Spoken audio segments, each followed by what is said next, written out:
Doc Online.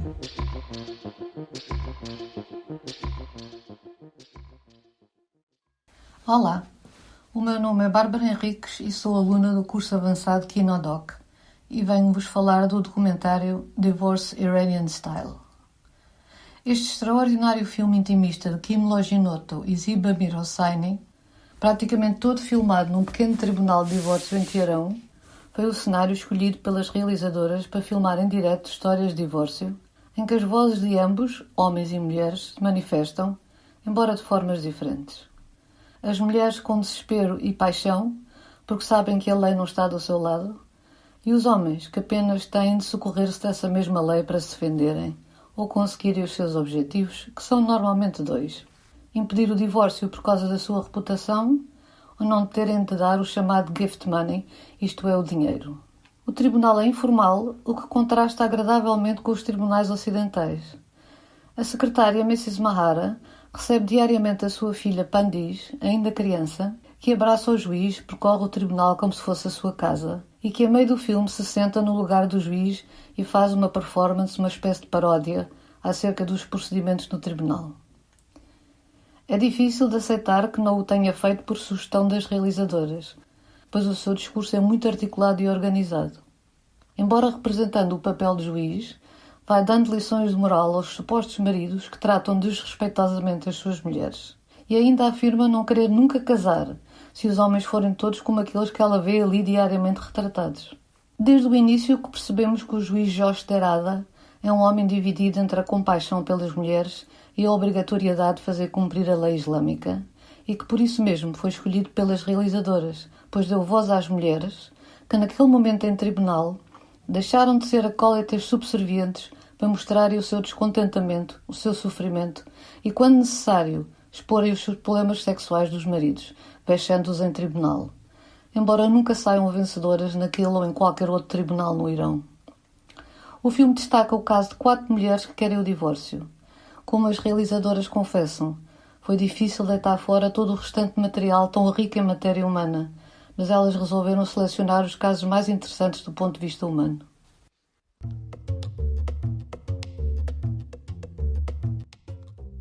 I film survivors and I film rebels and I film women who are standing up against tradition. And when some part of society has all the power, they don't need to do anything. You see the men in Divorce Iranian Style, they're completely weedy. They go to the judge and they say, "Why didn't you lock her up? She kicked me." I mean, it's pathetic. They're going to the law for back up their rights, whereas the women are going to the law with passion, with tears, with lies, with subterfuge. They're fighting for their lives. It's so much more interesting watching the women and how they try and engage the judge, how they try and win their cases, which in their hearts they know they can't win. As mulheres no Irão só em casos muito excepcionais conseguem divorciar-se. Se o marido não puder procriar ou for impotente, se for considerado insano, louco, ou se não providenciar o sustento da família. Como as mulheres já conhecem estes condicionalismos, tentam sempre agrupar os seus maridos numa dessas categorias, tal como Massi, que começa por destacar a sua incompatibilidade com o marido, social e culturalmente, mas percebendo a impotência desses argumentos para conseguir o divórcio, passa ao ataque. Afirma claramente que o marido tem problemas sexuais, que é impotente e fala do seu sofrimento durante a noite de núpcias, quando lavada em lágrimas lhe suplicava amor. O juiz ordena que o marido faça testes médicos para provar a sua incapacidade de fazer filhos, o que representa uma tentativa de combinar a lei islâmica, fundamentada nas escrituras, com a lei secular de cariz mais científico.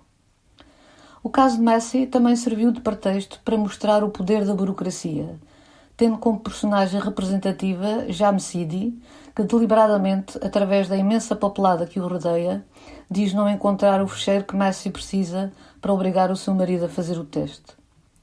Claro que esta história acaba mal para Massi, que foi atacada no corredor pela família do marido por tê-lo humilhado em público. Ela acaba por desistir do presente de casamento para conseguir o divórcio.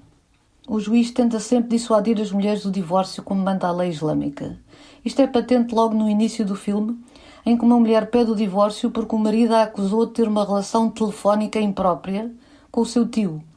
E mesmo depois da mulher expor os ciúmes patológicos do marido, o juiz diz que ela tem de voltar a conquistá-lo e tornar-se mais atraente para ele. A entrada para o tribunal é paradigmática da diferença entre homens e mulheres. Enquanto os homens são obrigados a entregar as armas e os telemóveis, as mulheres que entram por outra porta são obrigadas a tirar a maquilhagem e as roupas têm de estar em consonância com os padrões islâmicos. Ziba, o caso de uma adolescente que foi pressionada a largar os estudos e a casar com um homem de 36 anos, quer o divórcio e é o exemplo de uma lutadora. Ela alega a insanidade do marido e exige que ele faça um teste, pois quando ela lhe chama a atenção para algo, como por exemplo se ele chegar tarde a casa ou dormir fora, em resposta ele destrói a mobília. Durante os depoimentos, Ziba volta-se algumas vezes para a câmara à procura de reforço positivo. Só nesses momentos é que nos apercebemos que há uma equipa inteira a filmar a intimidade destas pessoas. Kim Loginoto, uma realizadora observacional, afirma sentir-se mal ao obrigar as pessoas a fazer coisas que ela manda ou a fazer entrevistas. Por isso, prefere que as pessoas sigam com as suas vidas enquanto ela corre atrás delas. Parece não haver acordo entre Ziba e o marido, pois este só lhe dará o divórcio se ela desistir do presente casamento. Mas ela não quer desistir porque precisa do dinheiro para estudar. Após uma conferência arbitral entre as famílias de ambos, volta tudo à estaca zero. Embora ela afirme, voltada para a Câmara, que não vai desistir do dinheiro. Mas ao fim de 6 meses de luta acaba por desistir dele para obter o divórcio. O caso mais dramático é o de Mariam. Divorciou-se do primeiro marido e voltou a casar, desta vez por amor. Todavia a lei, nesses casos, devolve sempre as crianças ao pai. A mais velha está a viver com o pai e a mais nova com Mariam, embora provisoriamente. É confrangedor vê-la implorar ao juiz que a deixe ficar com a filha mais nova, que está habituada a estar com ela. O juiz diz que só é possível se o marido autorizar, que não é o caso. Ela insiste, chora e afirma ter capacidade de sustentar as crianças. Esta história é particularmente dolorosa, porque enquanto ela implora ao juiz, a filha está sentada ao seu lado, impávida e serena a assistir a tudo. Mais confrangedor ainda é ouvir Mrs. Mahar afirmar que ela não deve ter direito às filhas porque deixou o primeiro marido por luxúria. A típica situação, também comum nas sociedades ocidentais, em que as mulheres não fazem ombro umas com as outras, mas pelo contrário põem-se do lado da sociedade patriarcal. Pois elas ficaram religiosamente com os seus maridos, sacrificando-se, aturando os seus desaforos, obedecendo às leis sagradas do matrimónio, a que propósito se deve fazer a vontade a uma mulher que escolheu ser livre e feliz? No mínimo tem que ser castigada, e o castigo máximo é ficar sem as filhas. As realizadoras acabaram por seguir o rastro das suas personagens para saber o fim das suas histórias. Por isso, sabe-se que o marido acabou por desistir e deixou-a ficar com a filha. Deixei para o final desta minha intervenção as reflexões de Ziba Mir Hossein sobre o feminismo islâmico, que não fazem parte do filme, mas que apresentam uma visão muito interessante do feminismo islâmico e que certamente estão implícitas no documentário e nas histórias selecionadas. Segundo a realizadora e antropóloga iraniana, o feminismo consiste na formação da humanidade das mulheres, que são tratadas como cidadãs de segunda, mas também na humanização dos homens, pois o Corão fala de justiça para todos. Todavia, recusa a modernidade do feminismo ocidental que é importada.